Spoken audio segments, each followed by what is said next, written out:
Good morning, good afternoon, good evening, everyone. Thank you for checking in. Today, we are going to be talking about setting goals for 2025 and beyond. We are at the end of the first full week of 2025. Have you set your goals yet? And if you did, how is it going? Are you making those daily achievements to completing the goal by the end of the year? So, most people don't fail because they lack talent or ambition. They fail because they lack goals. Actual, described goals. So, how do we fix that? The good news is, if you don't have any goals set for 2025, it's not too late yet. The year's still fresh. We're still at the beginning of the year here. And you can still take this opportunity for another few days to set some goals and start making progress towards them. Because by the end of this video, I'm going to give you 4 actionable strategies to set your goals and actually achieve them. The first one, it's an important one, is defining your why. Whatever your goal may be, you must know why you want to do it. Why is that a goal you have for yourself? So you need to ask yourself the reason you want to do that particular goal, define it, write it down so that you know your why to a T. And then thinking about that for just a brief second, once you know your why, you know how that why ties into your long-term goals. How does this small goal that I have here for, say, the next month or the next year, how does that fit into the legacy puzzle I'm trying to put together? That is the importance of defining the why behind the goal. So the very first step is getting to the bottom of why you want to do that particular goal. So take a moment. How will achieving this make an impact? Ask yourself that question. Write it down. Will this goal matter a year from now, 5 years from now? Will it matter for my legacy? Those are just some example questions you can ask yourself about the why behind the goal, so you have a better understanding of how that goal fits into the bigger picture of your legacy.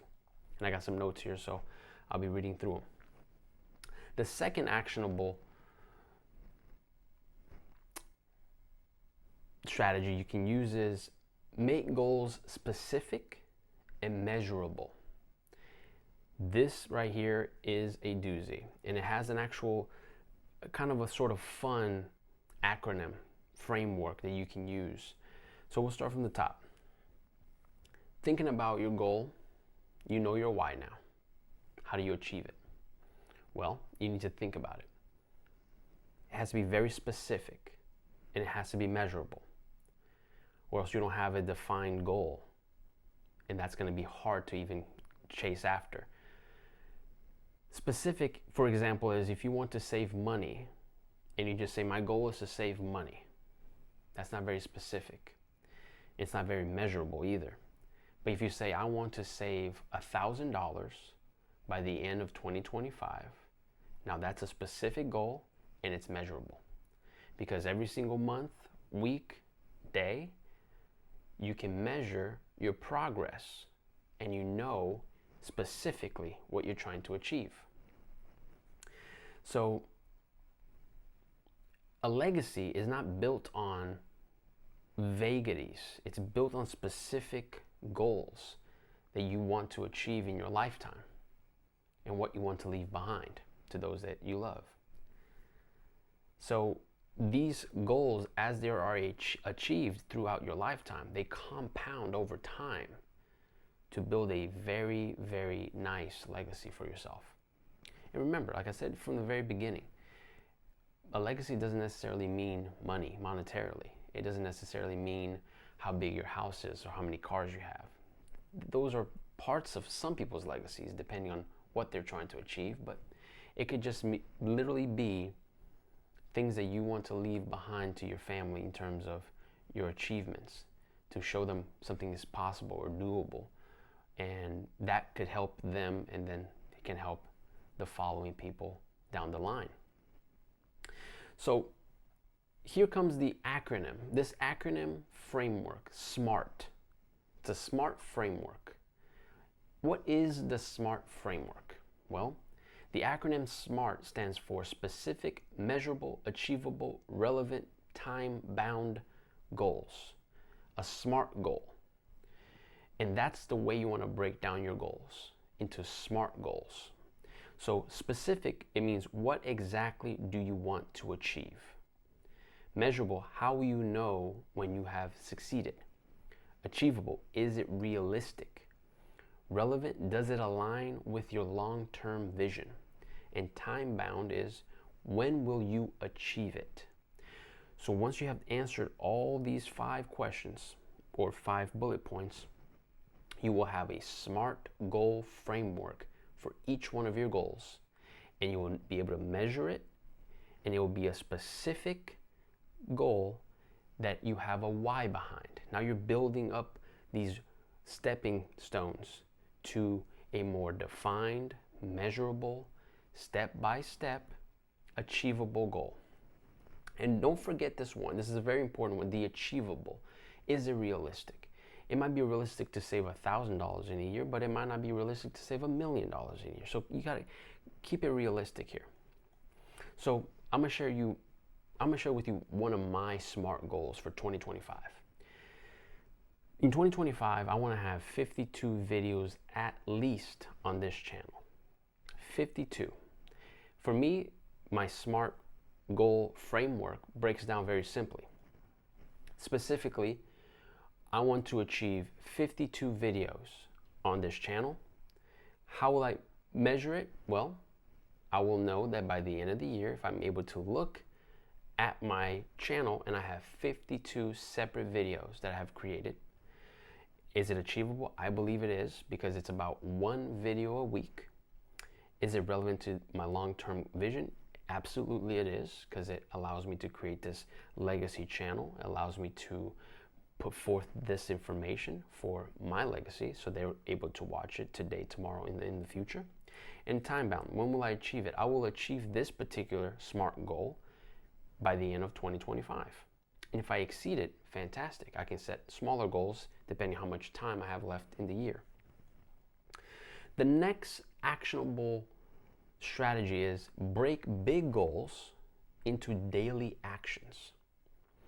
So sometimes even if a goal is realistic and relevant, it can still require a lot of steps.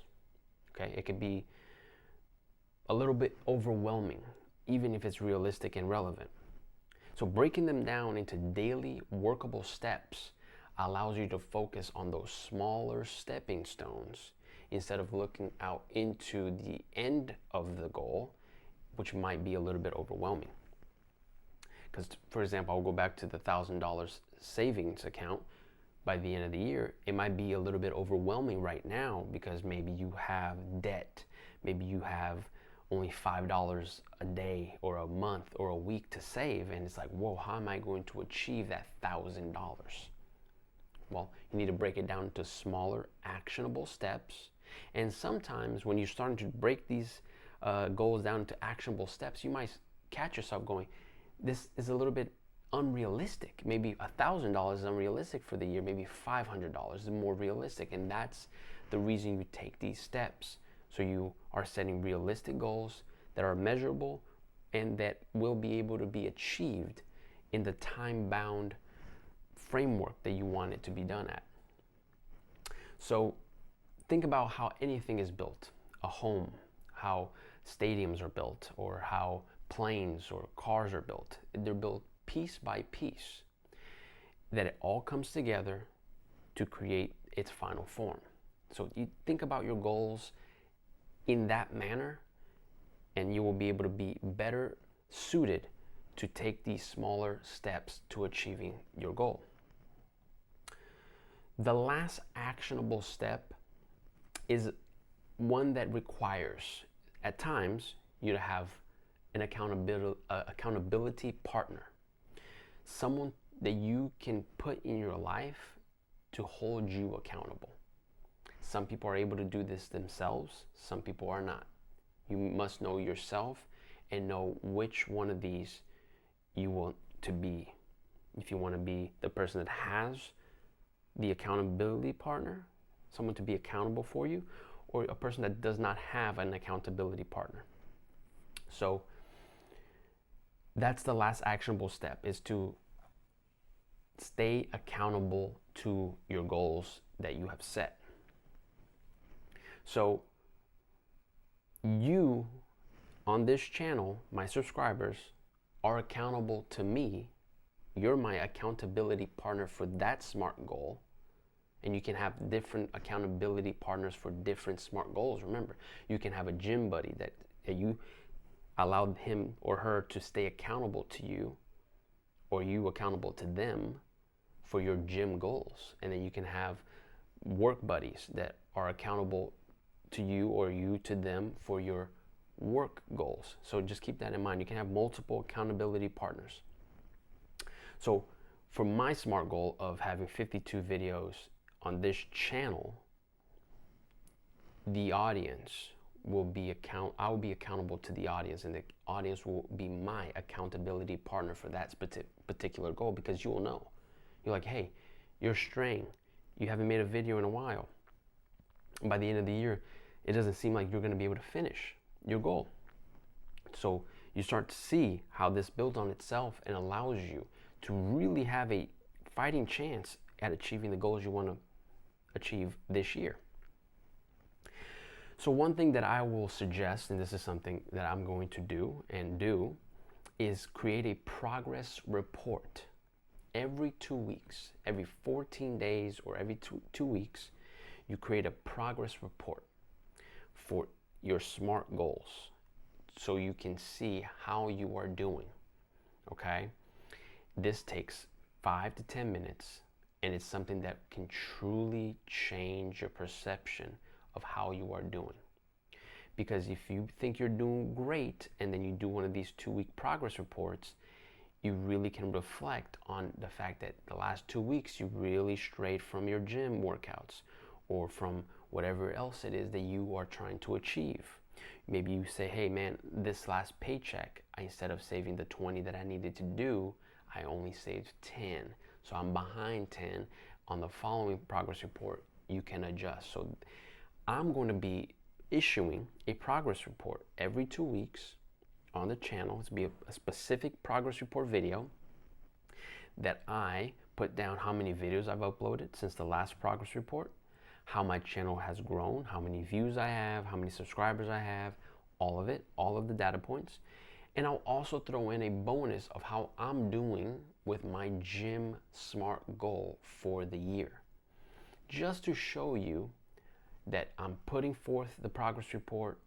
I'm putting it forth so you can see how I'm doing it, the paper, everything, so you can mirror that, and maybe it will encourage you to have your own progress reports and keep you on track to achieving your goals. So you got to remember, when you're accountable to your goals, you inspire those around you to be accountable to their goals. So they will see that you are really getting after it, and you really are staying on the ball, and you're not letting these goals slip away. You will inspire others in your life, in your friend group, in your family, to set goals and get after those goals as well. So for recapping this video, we talked about setting goals for 2025 and beyond. We talked about knowing the why behind your goals. We talked about setting specific, measurable goals and using the SMART framework to achieve those goals. We talked about breaking goals down into actionable steps, smaller steps, bite-sized steps. And then we talked about staying accountable with an accountability partner and progress reports. And all those combined will truly allow you to have a much better chance at achieving your goals this year. So keeping that in mind, that things happen, life happens, things come up, events, things that take you out of your comfort zone, things that take you out of your routine. But these are all things that everybody has to deal with. But if you have these tools in your toolbox that you can apply onto your goals and your life, it will allow you to get over the hump, over these setbacks that will happen throughout the year, and it will allow you to look at the past year when we get to the end of 2025 and go, man, I really was able to achieve my goals. Thank you for watching this video, and remember, leaving a legacy behind, all it takes is one day at a time. Thank you for watching.